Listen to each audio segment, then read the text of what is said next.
To order. This is the Mira Mesa Community Plan Update Committee, a subcommittee of the Mira Mesa Community Planning Group. I'm Jeff Stevens. I'm chair of the planning group for anyone who doesn't know me. We ask anyone with non-agenda public comment to submit it by email. I have not received any. So we will proceed with the plan update presentation by Alex Frost. Go ahead, Alex. Thanks, Jeff. Hi, everyone. My name is Alex Frost, Senior Planning with the Planning Department. The purpose of the meeting today is to seek input on the preferred land use scenario. I will quickly go over my presentation so we can have ample time for discussion. In addition, we received a request for a quick presentation by Alexandria Real Estate at the beginning of item 4. And after discussing with the chair, we agreed to proceed with their request. So they'll be providing some information. This is a high-level schedule. The city officially launched the plan update in 2018 and expect to have the community discussion draft by fall of 2020. Draft EIR is expected around spring of 2022, and hearings planned to start in fall of 2022. So far, this slide highlights the plan update outreach to date with 23 Mira Mesa Community Plan Update Advisory Committee meetings, 6 events, and 3 opportunities for input. This slide illustrates all the technical studies and documents prepared so far in the plan update. And Mira Mesa Community Plan Update's participatory scenario planning provided an iterative process with constant community feedback to develop the online community engagement tool, urban design and mobility concepts, and land use scenarios. There were several follow-up items from the last meeting, so I just wanted to inform the committee on what I heard.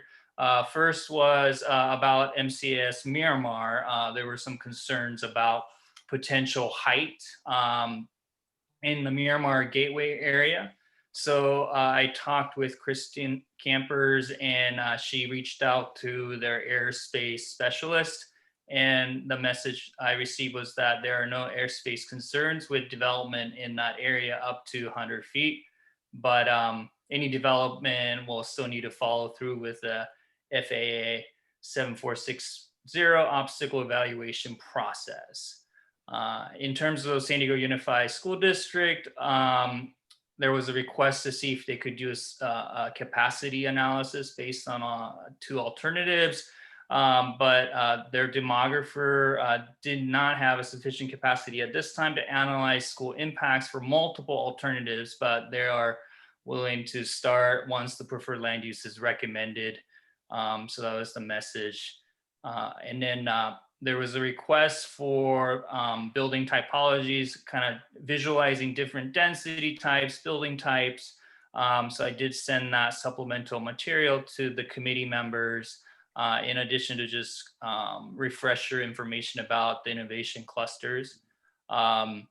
In regards to the Sorrento Valley Boulevard, Cayo Cristobal future transit opportunity, so I did discuss this with the mobility planners, and we'll be exploring this further, I think, with the on-demand and micromobility concepts.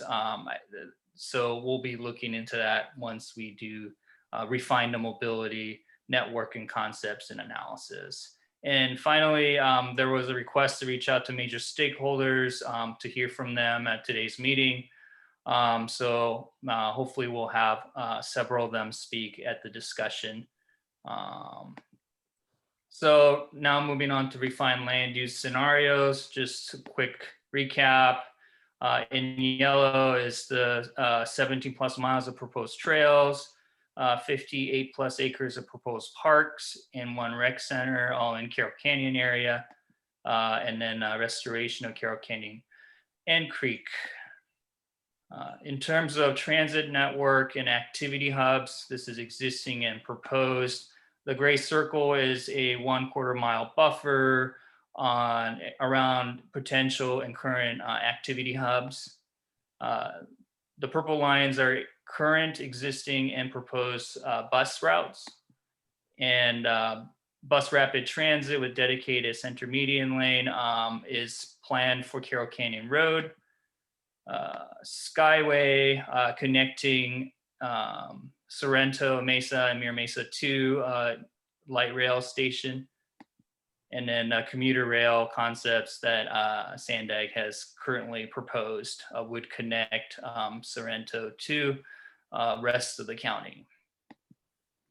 In terms of another concept, more than half of suburban trips are 3 miles or less, 90% by cars.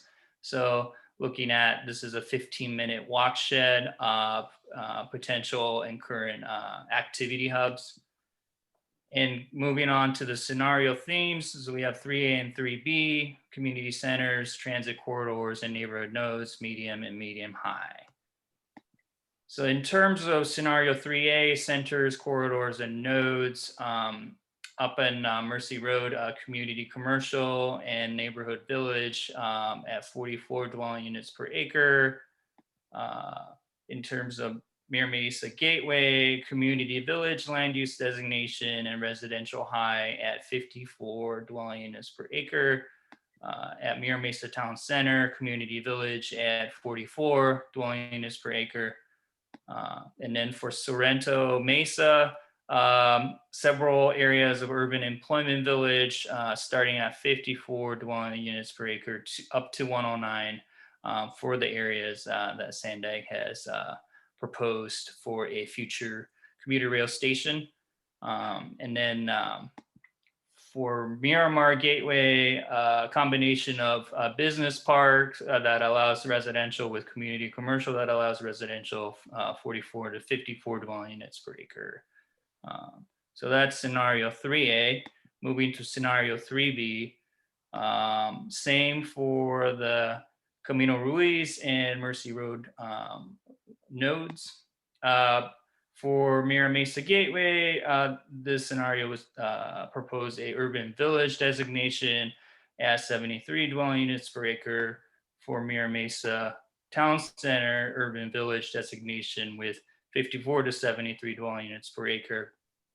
In Sorrento, further expansion of potential urban employment village, again, starting at 54 to 109. And then for Miramar Gateway, 29 to 54 for business park with residential allowed, and for community commercial, 73 dwelling units per acre. So slight modification refinement from the last meeting based on inputs. In terms of scenario analytics, we looked at potential impacts of these employment, housing, transit accessibility, population, walk accessibility, energy, water use, BMT emissions, household costs. These outputs provide high-level trends using models developed by Urban Footprint. Through the SQL process, we'll go into more kind of granular analysis. So in terms of difference between adopted community plan and for potential jobs, housing, population capacity, for jobs, it's 18,000 to 25,000 more jobs between scenario 3A and 3B, 20 to 24,000 housing, and then 34 to 41,000 potential new people. In terms of jobs housing balance, adopted plan, the jobs housing balance or ratio is 3. With scenario 3A, we'll get down to 2.2. With scenario 3B, 2.1. Recommended target range is 1.3 to 1.7, but this area will always be job rich, and bringing more housing to a job rich area will help with reducing the imbalance that exists today, and hopefully help with reducing commute distance and some of that commuter traffic. In terms of transit and walk accessibility, potential new housing within transit priority area would increase between 80 to 96%. New jobs 18 to 24%. In terms of walk accessibility, residents within 15-minute walk to activity hubs would increase 59 to 72% compared to the adopted plan build out. And then workers within that 15-minute walk shed, 27 to 38% increase. And finally, this is a difference between adopted community plan in terms of potential per capita, average annual resource use, trip efficiency, emissions, and cost. So slight reduction in energy use per capita, 0.14% to 0.16%. Much greater reduction in terms of per capita water use, 9 to 10% reduction, BMT 9 to almost 10 to 13% reduction, greenhouse gas emissions 13 to 14%, and then auto utility costs, the savings reduction is 7.2 to 9.1% per capita. So next steps, we are here today, May 17th. Hopefully we could get a preferred land use recommendation from the committee. And we will plan to have a urban design, urban greeting, and parks conversation at the June meeting and August meeting to refine some of the concepts based on the recommended or preferred land use, followed by mobility analysis in September, noise and historic October, and community discussion draft in November. We've started the mobility modeling with Sandag with an adopted plan. So we're just waiting for the preferred, and capacity analysis for school, library, police, and fire will be starting shortly as well. So we can move on to discussion.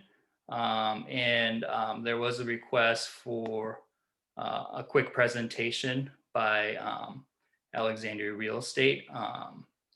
So I will pass it on, and I don't know who's sharing the presentation, but I'll do it. okay, thank you.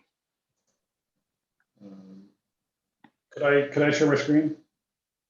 Yeah, I think you have a share screen button at the bottom. It says the host is disabled, participant screen sharing. Okay, let's do this. How's that? Yeah, looks good.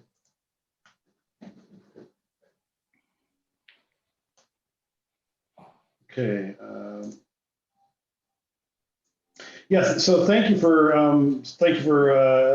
letting us present today. You know, I'm with Alexandria Real Estate Equities. We are, a large biotech REIT. So we sort of started the industry back in we were formed in 1994, went public in 1997. I serve as the co-chief investment officer for the company. And I'm also head of the San Diego region. And so, we have about 38 million square feet across the country. And we have invested heavily in the places that you would expect biotech to be very strong: the Bay Area, Boston, of course, San Diego. And then we have smaller but very significant clusters in Seattle, North Carolina, Research Triangle Park, suburban DC, and then a small cluster in New York City. And so we've had the benefit and the pleasure of and really the solemn mission to help our scientists to create medicines for people that, and many times there's no real treatment. Right now, there's over 10,000 known diseases, and only about 500 of them have treatment. So it's a very significant, problem. And I'm sure, with the pandemic, it really has been top of mind for everybody. This slide here kind of gives you an idea of who our tenants are. You kind of can see that virtually all the big pharmaceuticals, these are our top 20 largest tenants in our portfolio across the country. So people like, and I think it's noteworthy to note that Bristol Myers is we're a big landlord of theirs here in San Diego. Similarly with Takeda, Illumina, of course, and Lilly. So of the top 10 or so, 4 of them are here in San Diego.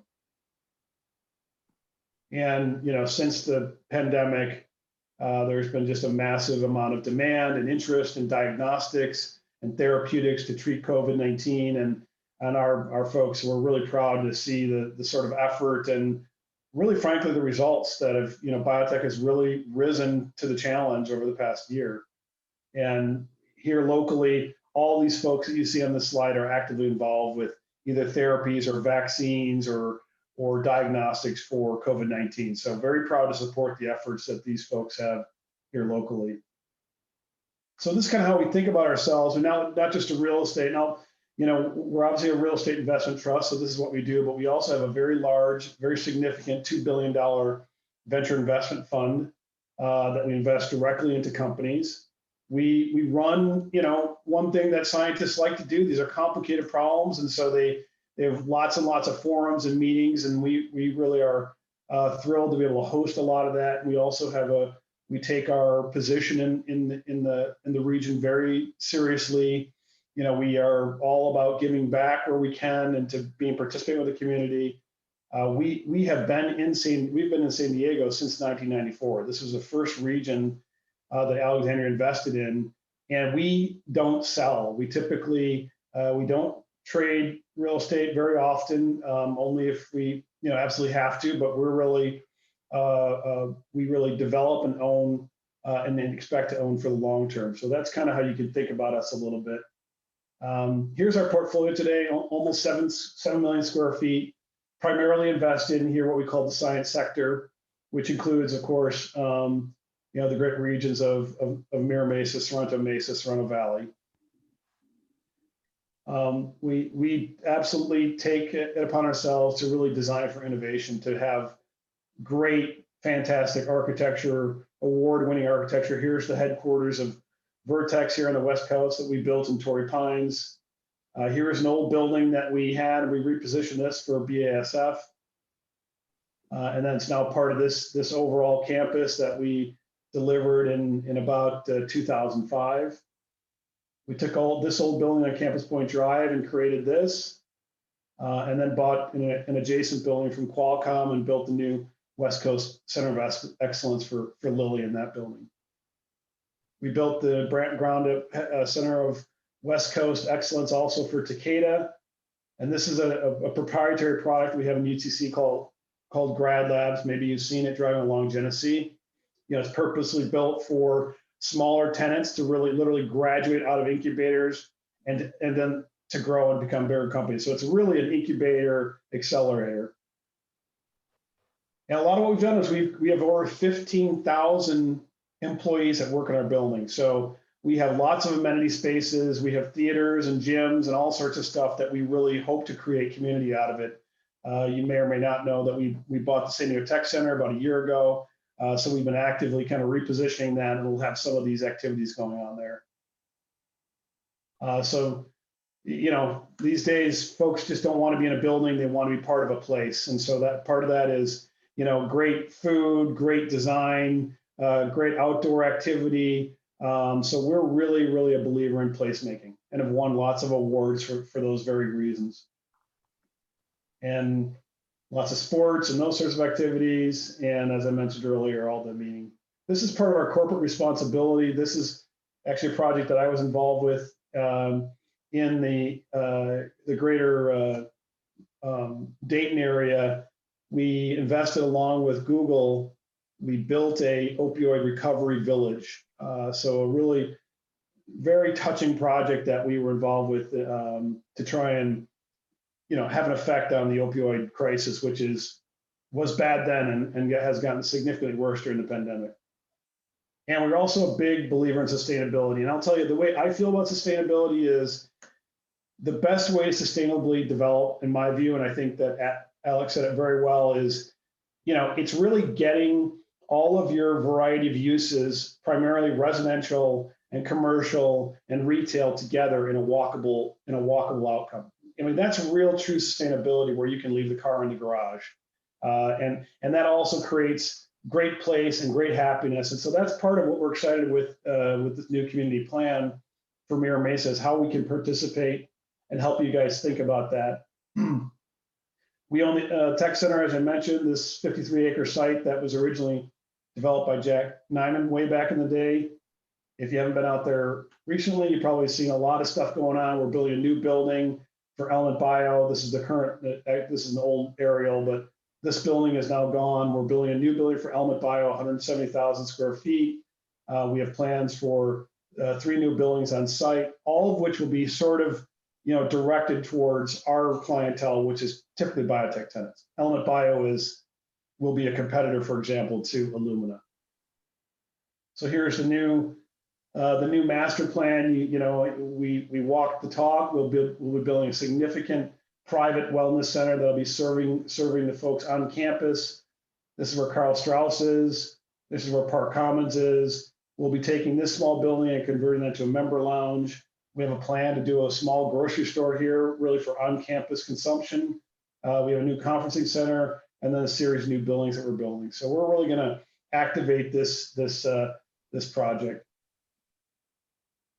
And here you get to see some of the design that we're hopeful that we'll be building. This will be the front building here. We call it Building A. Here's where the grocery store. We're calling it bodega for now.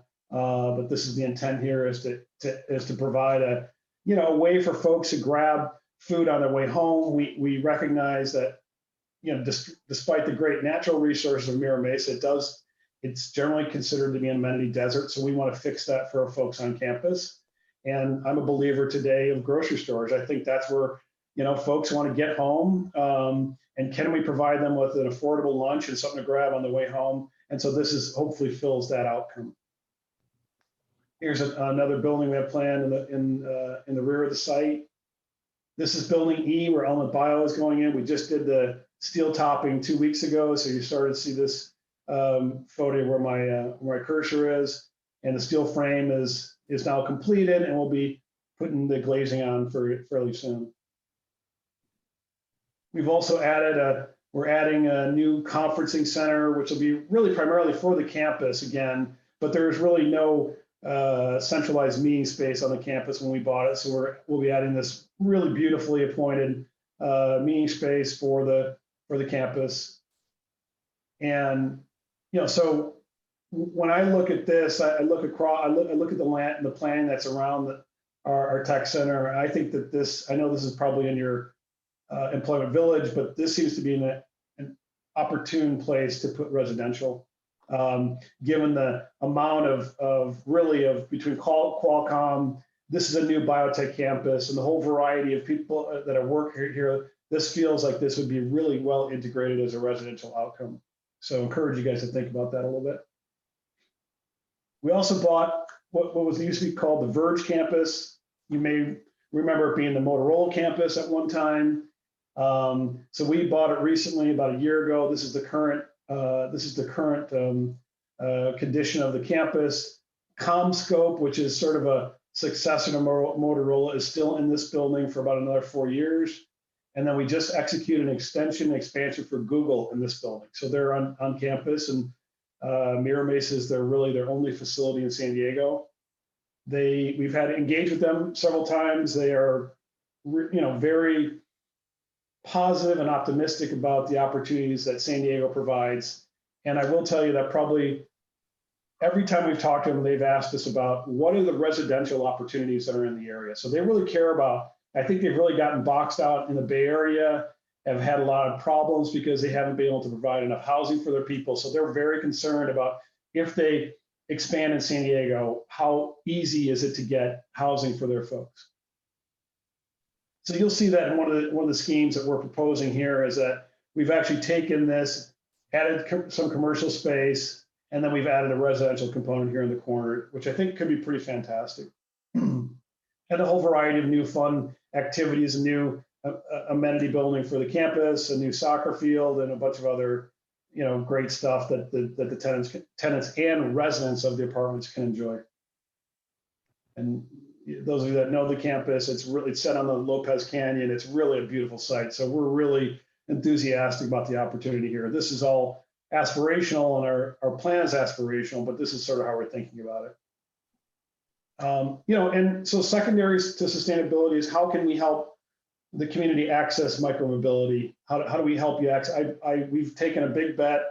We're a partner in the big Costa Verde development, which is literally where the trolley stops. So we believe we're in a unique position to be able to run our shuttles, which we currently have, through Mira Mesa to pick up folks and bring them to both the coaster station and the trolley station. And we're going to have a unique outcome because we own properties that surround both the trolley station and the coaster station. So it's a pretty unique opportunity for Alexandria and for the Mira Mesa community.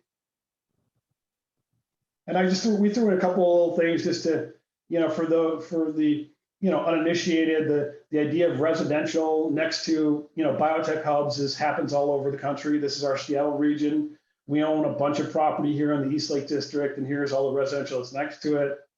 Similarly, in Cambridge, all the great biotech companies and MIT and all the residential that's adjacent to it. In fact, on 2 or 3 of our projects, we've built residential alongside our life science buildings as requested by the community, in which we're happy to support. And so this gives you even more of an indication of how residential really connects with great commercial, and these are successful clusters. Similar here in San Francisco, you see all the lighthouses, those are all Alexandria properties, and then this is all Mission Bay residential. Not quite as integrated as I think it could be, but also really does the job of being able to live here and then walk to work. And I think that it's really this idea that can you leave the car in the garage, and that's what we're trying to solve for. I think that's really the outcome. And with that, I'll open it up. If you have any questions, Alex, I'll be happy to field any questions. Thank you, Dan, for the great presentation. So Jeff, did you want to take questions now or for Dan, if anybody has? Yeah, we can do that. And I don't know if anyone else who's here, who is a property owner, wants to speak also. But why don't we go ahead with Dan? Dan, you guys do great work. I love your buildings. You actually, I work at Campus Points. You actually recently bought my office. Oh, okay. I think you're building us a new building. Oh, okay. Well, you're in Leidos. Okay, great. Awesome. Yeah. Yes. I have a question for you. You're talking about conference centers, and I think you have them in several of the locations. Are these going to be made available to smaller professional societies? On a case-by-case basis. I mean, if you're asking, would we be happy to support the Mira Mesa Community Planning Group? We would. It generally would not be. These are not intended to be open to the public in that kind of way. They're really intended to be campus serving. But certainly, we do, and certainly off hours, we oftentimes open our facilities up to member organizations. Well, I was actually thinking about things like the molecular biology groups, the biochemistry groups, because many of them, hematology societies, many of them do meet in San Diego. What I see it as is a recruiting opportunity for the companies that are actually in Alexandria's properties. Yeah, no, that's a good thought. Yeah, certainly folks that have a nexus to what we're doing, or folks that are on campus, that we do routinely. Yeah, absolutely. I'll ask a question. So I do still have some concerns about the residential being added to Serrano Mesa. I mean, my preference would be to do it in a small piece of it and then add more later if it turns out to be a good thing. Particularly that 3B option hasn't. I mean, it must convert probably a third of the Serrano Mesa north of Mira Mesa Boulevard to residential. So, and the residential, although you may be able to walk to work, you still have to drive to buy groceries. You have to drive to take your kids to school. It solves part of the problem, but it adds another piece to it.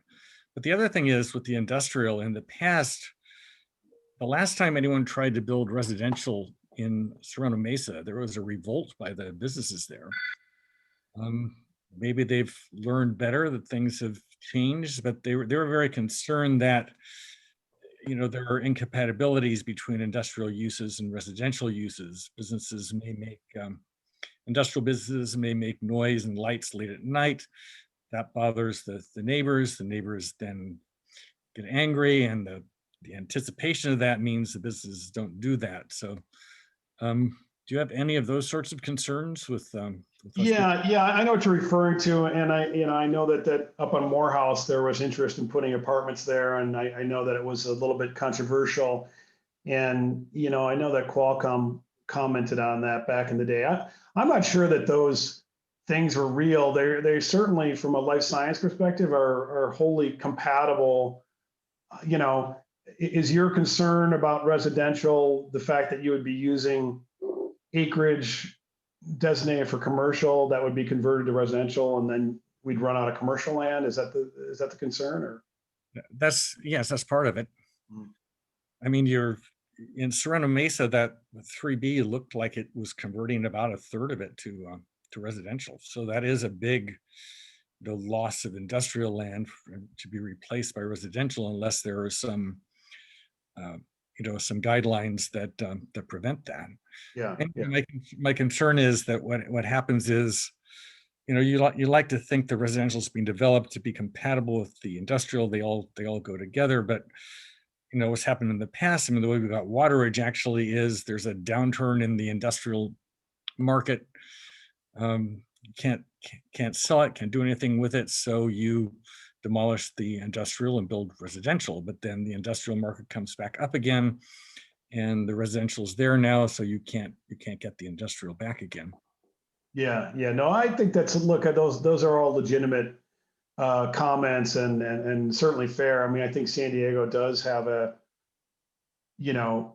we have an industrial problem, but that's just by virtue of the massive consumption of all the industrial space in the county. I mean, and the kind of product that we use building at San Diego Tech Center is not industrial in its classic sense anyways. It's really closer to office than it is really anything. Yeah. It's the R&D that we do, as you probably know from Campus Point's fairly benign. So we, I think it's a sustainable concept. I mean, I may be wrong. I feel like when you can be in a position to be able to walk to work, we provide services on the campuses.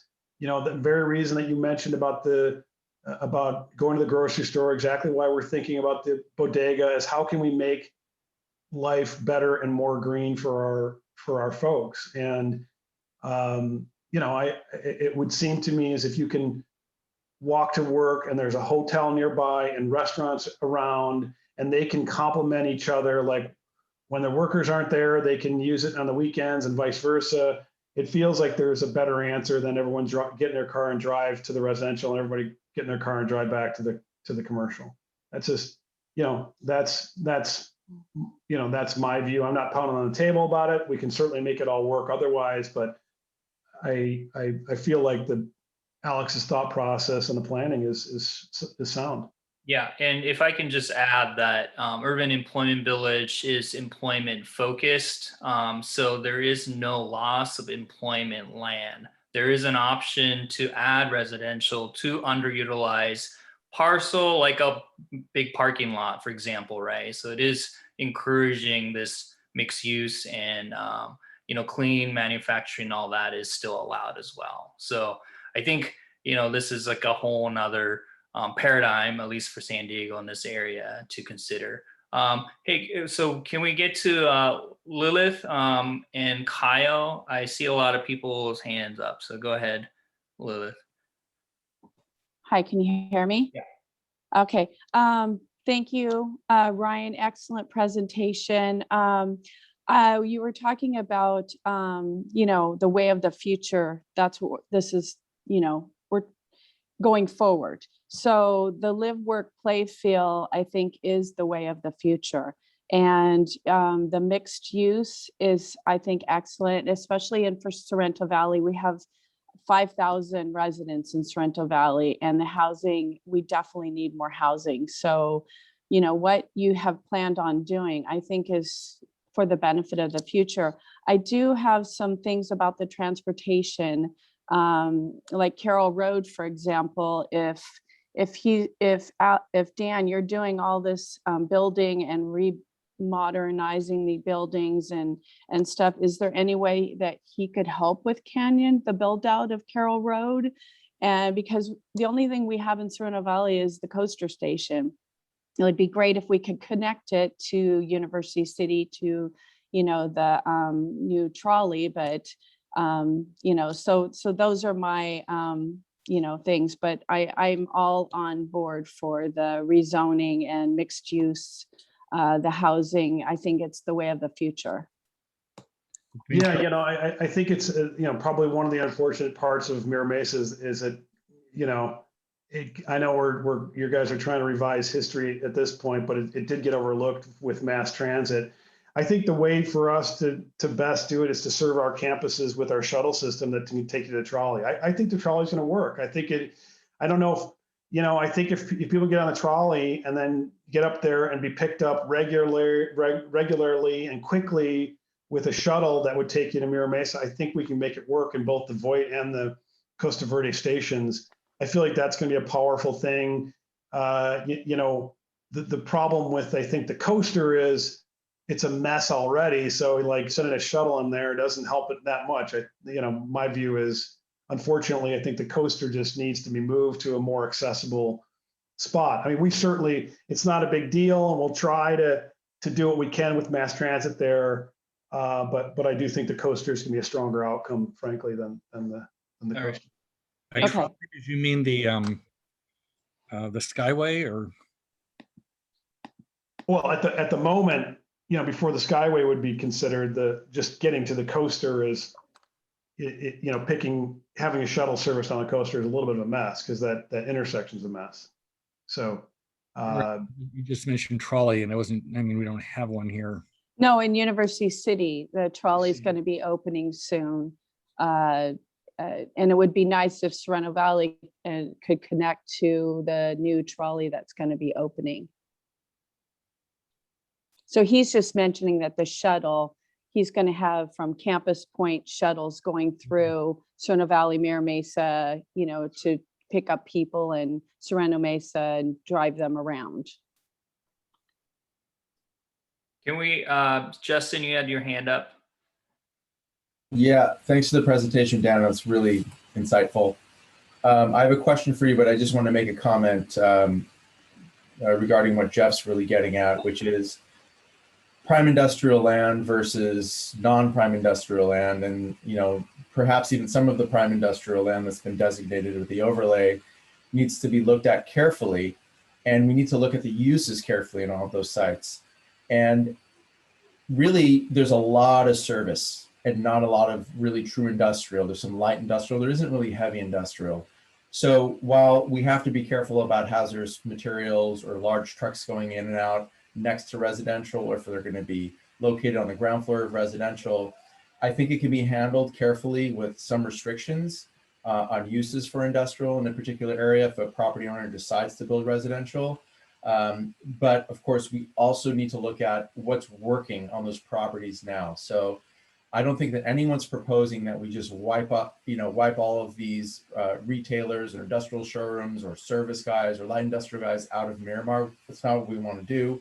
We want to satisfy those guys that are working in Miramar right now and see if there's a way to bring in residential next to them or above them with some sort of restrictions. That way you're getting more density. You're not getting rid of existing uses. And with that said, I've spoken to other stakeholders that are not sitting on this panel, and I know there's a real desire to grandfather in existing uses. They don't want to get rid of what's working. They want to satisfy the community and the amenities that are working right now for the community. So there's, I think, a balance. There's a way to do all of these things. We have to really be granular on each site and see what works. And so with that said, the question at hand today for this discussion really is density, dwelling units per acre, right? That's the 3A versus 3B. So my question to you, Dan, is someone who's seen this, who's very experienced, who knows what works and doesn't work, what density works around your particular uses biotech and the like. What do you see that makes sense economically, to hit the right price points, the right building typology, and all of those things? It's not really going to speak to Miramar, but it's going to speak to Sorrento Mesa. So I'm interested to know what option you like. Well, I don't, I'm the wrong guy to talk specifically about whether it's 3A or 3B. I'm not familiar enough with the details of it. I can tell you that a couple particular parts of being in the life science industry, which you may or may not realize, is we're not going to be super duper duper dense anyways, because labs don't want to be really taller than 5 or 6 stories at the max anyways, number one. So it's not like you're not going to have a 15-story building. That's just not our tenants. It just doesn't work from a variety of reasons, and the shafting, the mechanical, and all sorts of reasons. It doesn't work that great to be in a high rise. And secondly, we have a fairly, our employees, our companies tend to park, for example, in just a regular old suburban location with no mass transit anywhere, and everyone drives to work. They only park at about 2.5 per 1,000 ratio. They tend to be not as dense in terms of, in terms of parking. So those are a couple attributes of life science, and for better or for worse, the great news is that Sorrento Mesa has a chance. I mean, Sorrento Mesa and Mira Mesa have really a chance to the future is at your doorstep, right this second. Like, it isn't something you're going to think about in 20 years, because life science, there's a great demand for space. The markets of Torrey Pines and UTC at the moment are pretty full. So Sorrento Mesa has become a real legitimate life science hub. And so I think what you might be seeing is, you may even see the traffic levels that we generate less than even existing uses, even though the square footage looks like it's a lot larger.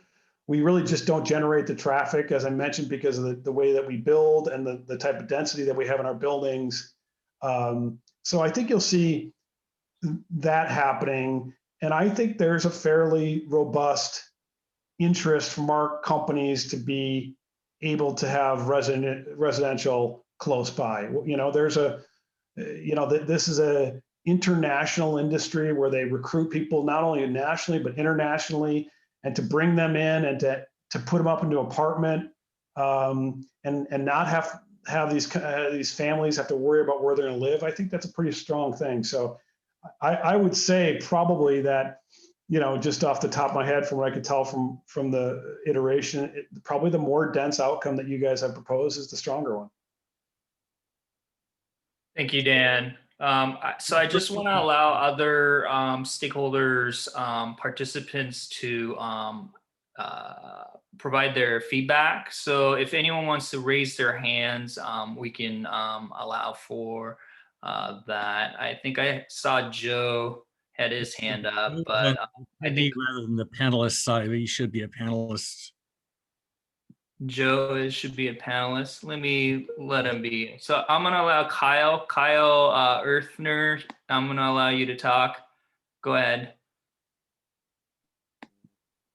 Yeah, I was just kind of curious about some of the new projects that could happen if some of these different zoning changes are approved, or whatever the community decides. Is it a lack of housing that is keeping some of these larger tenants and employers that you have from expanding further into San Diego? Or is it something besides housing? Are you asking me on that? Yeah, that would be to you, Dan. I think that there's plenty of cities around the country. You don't have to go very far to go look at a San Francisco or a Silicon Valley or even an Austin, and to see where these cities have just broken by virtue of having too much commercial growth without the requisite infrastructure and adjacent housing. So I guess that's probably why I'm so biased about getting it close and walkable, because I've seen it break in many of the cities. So I think definitely our company, the reason that San Diego looks interesting is because in comparison in comparison to the Bay Area and to Boston and some of these places, you know, we are relatively livable, and I would hate for us to lose that. And so that's why I think the adjacency of residential in a walkable manner to the life science industry is fairly crucial. All right, thank you. So I'll go to Joe. Please, I'm going to ask you to unmute since you had your hands up, and then Julia, and then Aaron. And one of the fascinating things about adding residential to industrial is you need to restrict the residential sales to people that actually work in the area. So, and like over in Wateridge, there's a huge amount of houses there, but probably 20% of the people that work in that area live there. The rest all drive in and out. So if you're going to put residential in with all this industrial, how can we restrict it to people that actually work in the area? Is that a question to me, Joe? To whoever's got information on that. So I don't know of any precedent of, requiring or restricting renters or homeowners to, be required to work within an area that, that they work like within a certain, commute shed. I think that's pretty, so I don't know of an example, but I know from the survey that we did at Wateridge that there was a huge percentage of survey participants that walked to work. I think it was like a little over 10%, which is a massive percentage. So there is a desire there. And through our survey, that's what we found, because now it's requested by Jeff to provide that. So, okay, let's get to Julia. This is a question for Alex. Yeah. Can we do a combination of the plans of 3A and 3B with Yes. possibly doing higher density in Sorrento Mesa for the biosciences area, and maybe a lower density where the density is already extremely high, which is on the east part of Mira Mesa? Yes, I mean, the committee can mix and match. So, Okay. yeah. Okay. So Barry, I guess Aaron doesn't have his hand up, so go ahead, Barry. Thanks, Alex.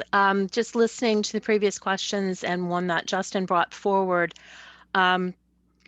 Julia has spoken about Sorrento Mesa, Sorrento Valley. Justin was mentioning Miramar and the Sorrento Mesa, Sorrento Valley area. And Julia just touched on East Mira Mesa, the areas where we have the locations of the malls that in these two proposed plans could have very high density.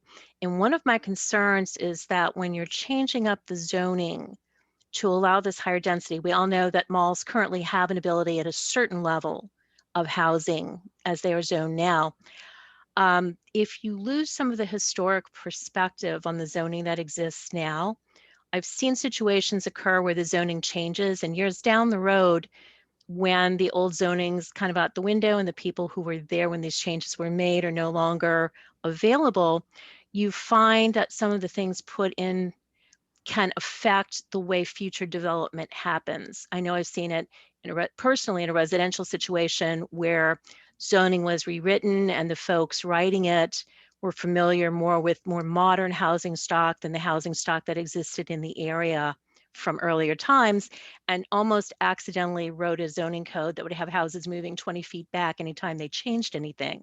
So when we do this, is there an opportunity for us to somehow codify what exists now so that if we begin allowing density housing in the malls on the eastern end, we don't accidentally somehow affect them so that, say, if they have to do renovations or they want to put in a new structure, it doesn't end up having to be completely against the current design, and maybe the zoning would call for the storefronts to now have to be very close to the road rather than back where most of the malls are set now. Just thinking in terms of keeping a good thing, which the high density housing that would be allowed is proposed to be, from damaging what is already there, because unlike a lot of areas of the country, the malls in Mira Mesa are not dying, they're thriving, and we don't want to impede that. So have you put any thought into this, or is this something we can do as we progress? Yeah, so I think that's the next step in, and we start discussing community plan implementation overlay zone, which looks at more site-specific areas on some of these questions that you have, and to look at it more in detail, and allowing certain use that exists. I think one of the things that came up was about drive-through. So for a lot of the community commercial zones, it's more pedestrian oriented, and drive-through is allowed, but it's conditional use permit. So it's a lot, higher threshold in terms of processing, but we could create a policy overlay zone that allows for drive-through to continue. So you have this transition, right? Smooth transition from auto-oriented shopping center to something that's a little bit more of like a placemaking, nice mixed use. So that's the conversation that happens next. So and maybe we can hear from some of the shopping center representatives or landowners if they're willing to provide their feedback on the general direction. So I see Brett Fernstein, so I'm allowing you to talk, Brett. Thank you.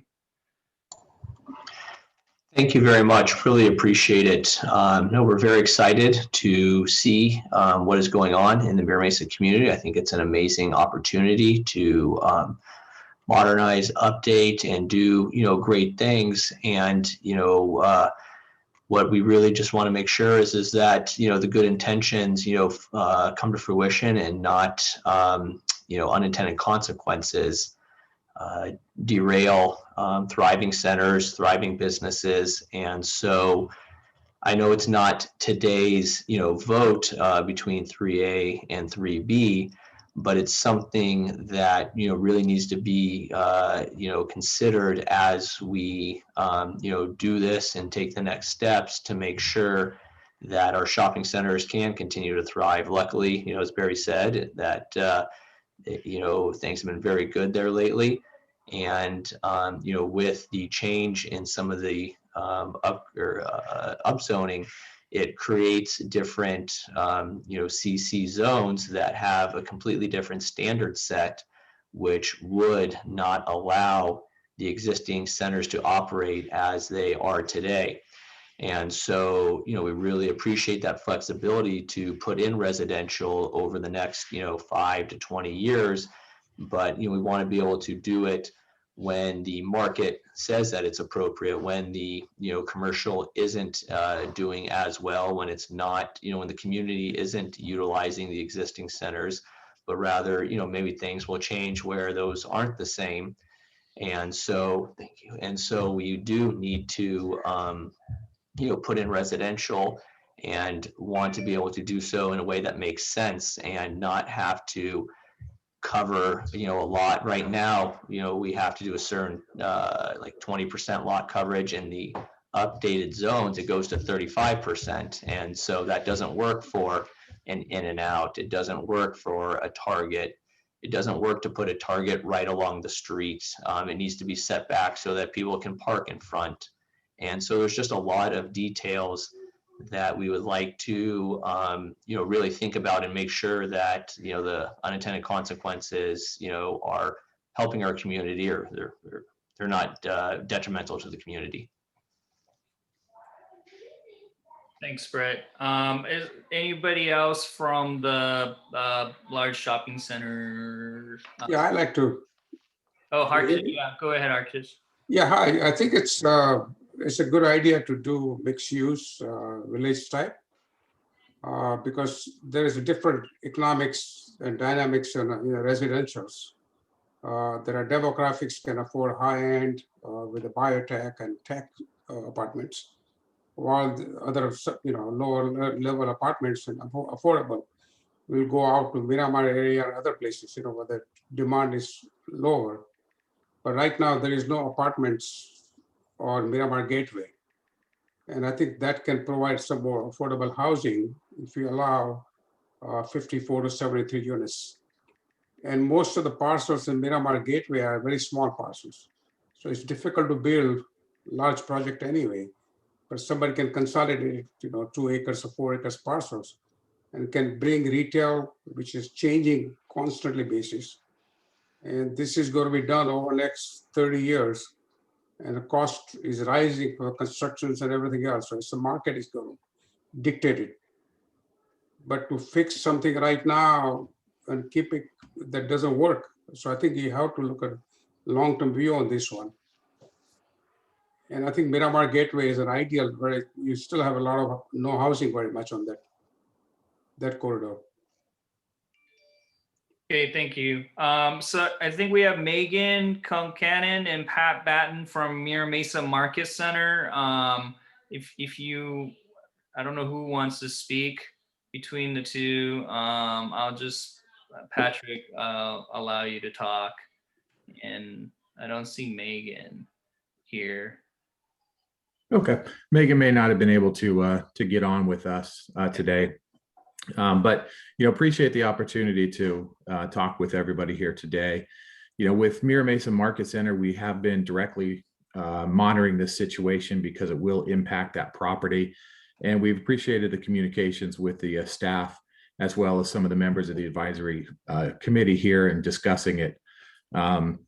One of the things first to say about this is that we currently don't have a project and there's not a proposed project that we're looking at this time. But, in the foreseeable future, that may come about. We've got long-term commitments from our commercial stores that are located there. So we're probably looking at something that would be in the future of almost up to 8 years. That being said, the property here is a long-term investment that's going to be currently held. This is a property that we think will be in our portfolio for a very long time. But with the changes that have been taking place to retail, we don't know what that future is going to look like. So we're keeping a monitoring on the situation. And we do want to say that we support the increased density here because it does allow increased flexibility if there were to be residential put on this location. But anything that happens for the future, we're committed to continue to work with the Mira Mesa community and make sure that the project fits their needs and everybody here, has a say in that. So that's, a little bit of what we're looking at right now so we can answer questions. Yeah, and I see there's 2 Patrick Battens. So I think that's probably Megan. That might be. Hi, I don't know if you can hear me. Yeah, we can. Oh, great. Yeah, this is Megan. Sorry, I've been on and I've been listening. And I full-heartedly agree with what Patrick has been saying. I'm the vice president, asset manager for this particular location. And, we bought this property at a very high basis, very much believe in the retail that's currently there. We're very, very excited with how well all these stores do. But, with the change of time, we've been tracking what's going on with the community plan update because tenants like Barnes and Noble likely won't renew, or, the Old Navy, we downsized to half their center. So it's just, we're trying to keep options open, but continuing to really focus on that retail nature that serves the community, but hopefully add housing to be able to change what's currently there. Thank you. So I have Kristen Camper from MCS Miramar. You have your hands up, so I'll let you talk, and then to Justin, and I guess Barry again. Okay, great. Thank you so much. Alex, I just wanted to find out, I'm assuming you're looking at the ALUCP and the ACUs. Have you had a discussion about that process as far as what that would look like if you were proposing residential in some of those accident potential zones? Yeah, so no proposal for APZ2 for residential. Okay, yeah. All right. And then nothing proposed for 65 plus dB noise contour as well. So I think everything we're proposing aligns with the ACUs and the LUCP. Yeah, Okay, all right, thanks.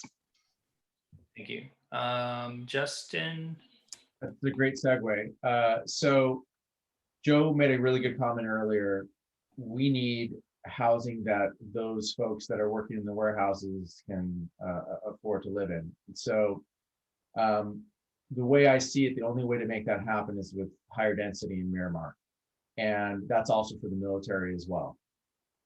So, you know, that's the design guidelines and higher density to allow for structures that can be built more economically so that we can build smaller units at a lower cost and get to the right price point for the folks that need the housing the most. And it seems to me that Miramar is a good location for that. So you know which option I support.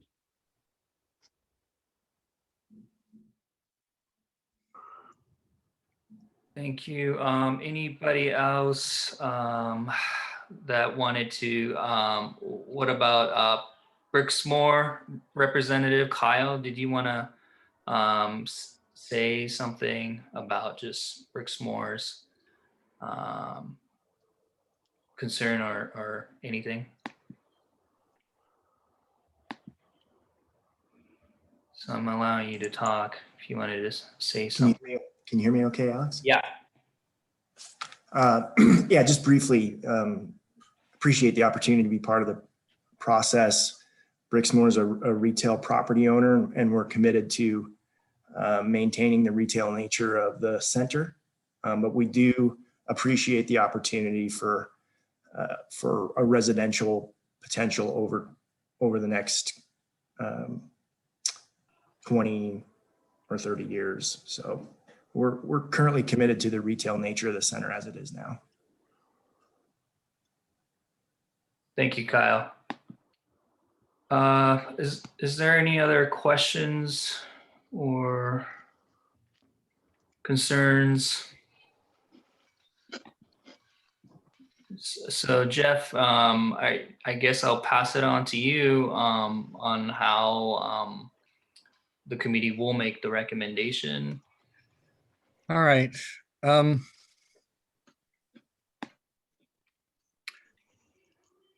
my personal feeling is that we don't really have enough information yet to pick one of these. That I don't really see much difference between 3A and 3B. The change in the density, higher or lower, doesn't matter that much. I am concerned about the expansion of Serrano Mesa that's proposed in 3B. That's larger than we've seen ever before. But the issue, I think, isn't so much the density as what the rules are, what the requirements are, so that we don't lose the industrial uses in Serrano Mesa and the commercial uses at the. When you saw that person in the bear costume or whatever? Yeah. Well, apparently they walked from here. Okay. So, and the other thing that hasn't been evaluated at all is the impacts of these. You know, it's fine to propose more housing, but if Mira Mesa Boulevard is impassable after you do it, what are we going to do? You know, no one has looked at that at all as yet. So, and if we just say proceed and go ahead with one of these, well, you tell me, Alex, what do you do after you get the impacts if the impacts come back and they're too great?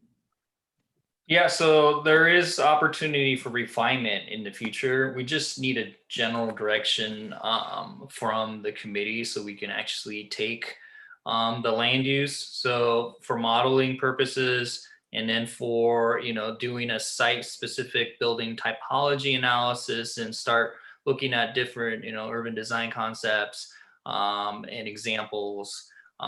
So that's the next steps, but we can't really begin until we have the preferred land use. And then there will be also alternative analysis. Yes. Yeah.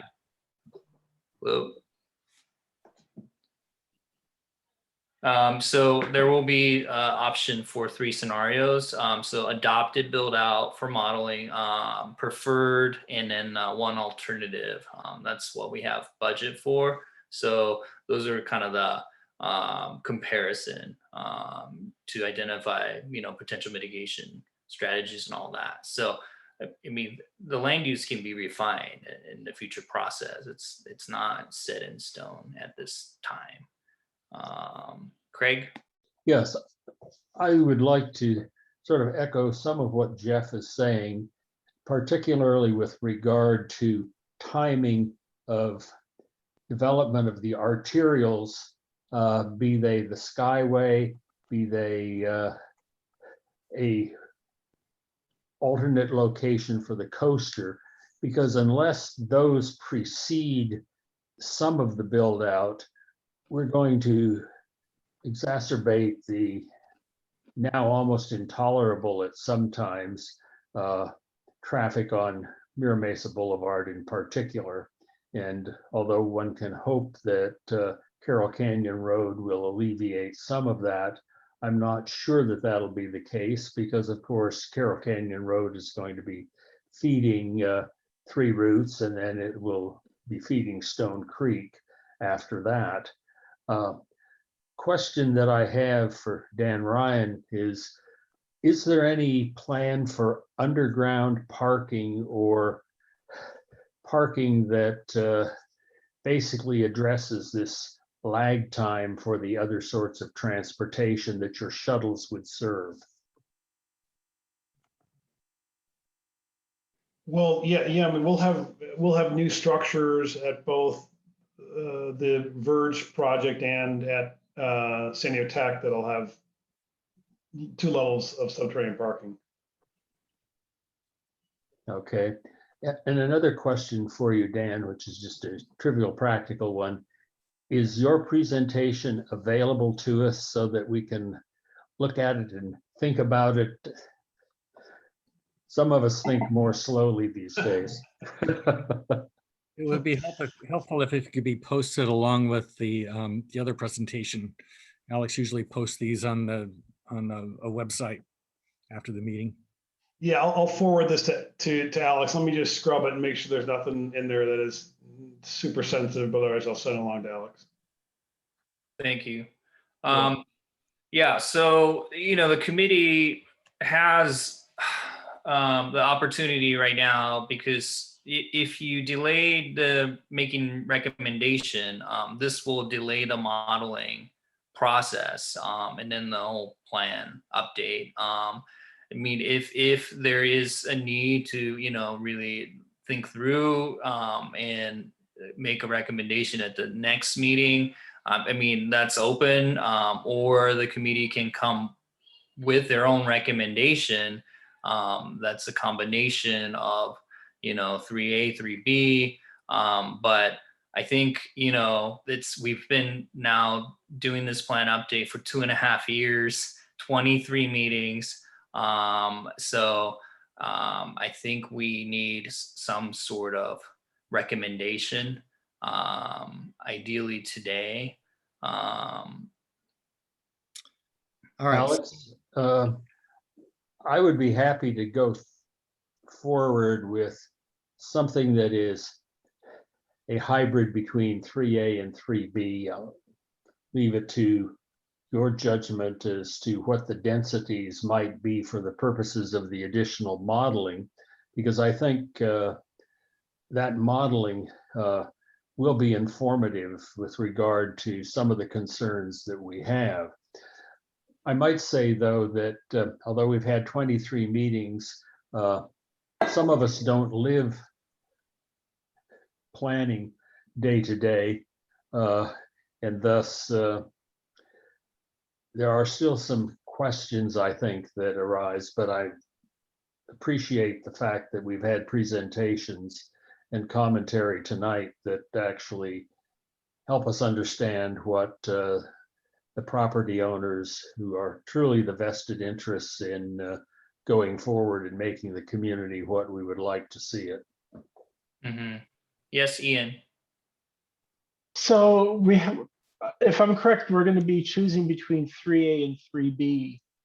For the alternative plan that you talked about, the third model, what is that going to be? Is that going to be the one we didn't choose? Is that going to be one of the ones that we saw earlier, the less dense ones from the online survey? Yeah, it depends on what the recommendation is. So if let's just say hypothetically the committee decides on 3A, then alternative could be 3B. But if the recommendation is 3B, then we would have to look for another alternative for the modeling. So, and if it's a combination of 3A, 3B, or some other option, then that will be utilized. Other option is for the staff, is myself and planning department, to make a recommendation and just for the modeling purposes, and then you guys could react to that as well. But it would be better to get a recommendation, just a general direction, and what everybody is feeling. I mean, at least within their realm of expertise or understanding or preference, just in general. Okay, because I would be interested in seeing, something from scenario 2 or scenario 1 from the online survey. I don't know, what benefit there is, or significant benefit of seeing 3A versus 3B as the preferred versus alternative.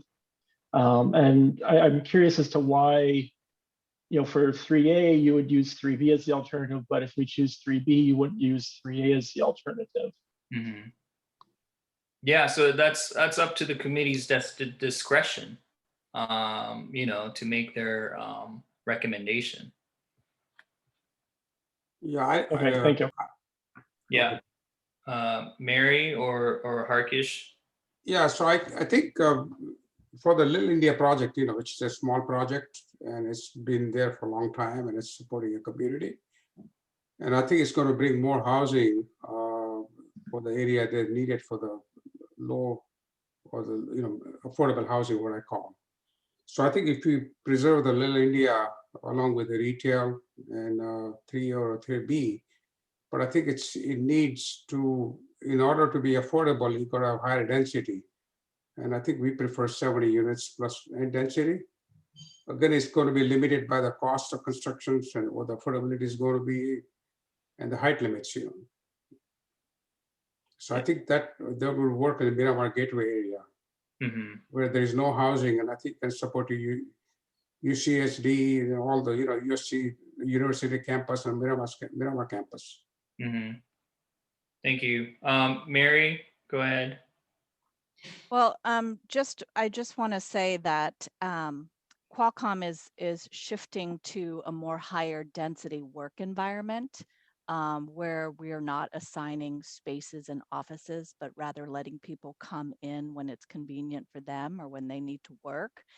And so I think that the high density housing that's offered in some of these scenarios, like scenario 3, would actually benefit a company like Qualcomm, because we have a lot of interns, we have a lot of foreign nationals, we have a lot of employees that don't want to commute from Murrieta. Competition to win these employees over is tough right now, going against the Googles and the Apples and the Facebooks. And if we can't provide a city that has, or an area that has affordable housing or even housing, the market right now, there's like hardly anything available in residential. So I think that including these urban villages is an excellent idea. And I love the presentation from Alexandria Group. I don't think that traffic is necessarily going to increase if we add housing, if everyone's walking to work, walking to the store, walking everywhere.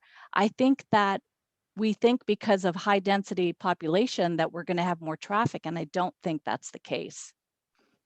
So I think we need to rethink that bit of panic about the traffic. Yeah, it also reverses the traffic flow. So even like Joe said, if people live in Water Ridge, commute somewhere else, but it's a reverse traffic to the traffic that's coming in to the area. Yeah, and I don't think that we can limit who moves in because that would be discrimination. So I don't think unless a company is willing to pay for the housing, I don't think we can restrict who moves into the housing. Yes, correct. So Jeff, I mean, you're the chair, and I mean, one thing we could do is to just have a vote on 3A and 3B and see where the majority is as an initial exercise. Or if the preference is, wait till next month, I mean, that's fine as well. No, I don't want to wait till next month. I want to, personally, what I want to do is see us move forward to get answers to the questions that we need. And then to be able to back off from these if the answers aren't what we expect. So we need a traffic study on Mira Mesa Boulevard. We need the design guidelines that and the new zoning that will be in place on both the industrial and the commercial to make sure we don't lose industrial and commercial space. You keep saying you can't do those things until you get a preferred land use. But what I'm saying is this: we can give you a land use to use for modeling, but I don't think we can necessarily call it preferred at this point, in this sense that we're saying we love it. Right. Only the planning group can do that. Recommended for the modeling, a land use for recommended for modeling. I mean, you can phrase it as that. All right, well, let me ask the committee then what you want to do at this point. I think we should just vote and see where we're all at. All right. Jeff, I would propose that we use 3B as the focal point for modeling, because that's the one with the higher density, and then look at what might appear to be unintended consequences or unanticipated crises that could emerge from that, and then revise recommendations based on that. I think it's important to go forward with the modeling now to see this a bit more comprehensively. All right. I would be okay with that. Other committee members, would you be okay with proceeding with 3B for the purpose of addressing the impacts and seeing where it takes us from here? I would be How do you want okay to- with Yes. 3B. Yes. Yes, from Julia. Yes, from Lil. Yes, As from long as we're Barry. talking about modeling, yes. Yes. All right, Alex, you can proceed. Remember, this is not a recommendation of the planning group, not even Yes, for 3B. this group for what we want. It's a recommendation to proceed and see where this goes so that we can find out what it really does and make the changes we need after that. Okay, sounds Excellent. good. Thank you everyone for your time today. Our time is up, so I guess we can close unless there's any last So, question. yeah, Alex, I have a question. So with 3B being the recommended, what is the alternative that's going to be modeled? Yeah, so we can come back to the committee and present the alternative either next month or a month after August, if that's okay. Yeah. So Alex, Alex, one question that I have for you. Appreciated receiving the descriptions and the artwork for the facilities that you gave us as examples. Are any of these at a state of development that they could actually be visited and observed in true 3 dimensions? Are you talking about field trips, Craig? Yeah, I'm just talking about driving up to take a look, because many of them are beautiful. Mhm. The concern I had was trying to fit in the amount of space that would be open space around the higher density housing. Mhm. And that's why I would like to actually go see it. It may be my inability to visualize from the artwork, but my compensation for that would be to drive up and take a look. Yeah. The address is there, so you're free to go and You send visit. the addresses, Alex, of where they are? Yeah, I can send you Excel table with the actual addresses. So you can Terrific. take a look. Yeah. All right. I guess, Jeff, you can conclude the meeting. Are there any more comments from anyone? I guess I do have one question, Alex. Where exactly do you go from here? I mean, we've asked you basically to analyze the impacts on these and to come up with the design requirements and so on. Yeah. What are you going to do? So recommendation to proceed modeling based on 3B, but so that would be what we would be based on our urban design refinement and analysis, and looking at site specific building typology as well. So that is what we're planning to share with the committee next month. So that's the process, and then we will be providing the 3B to Sandag for modeling, and the question of alternatives. So now I'll have to come back to you with that on what that looks like. I mean, there were some suggestions, and if the committee has a suggestion on alternative, I think Ian kind of provided that a little bit, but maybe that's something to just think about as well. Like, I don't need the alternative right away, but I would need it probably by June, July. Okay. All right. Thank you, Alex. Thank you. And thank you, everyone. Thank you. I'll see most of you back here for the planning group meeting in 6 minutes. Okay, see you there. Thank you.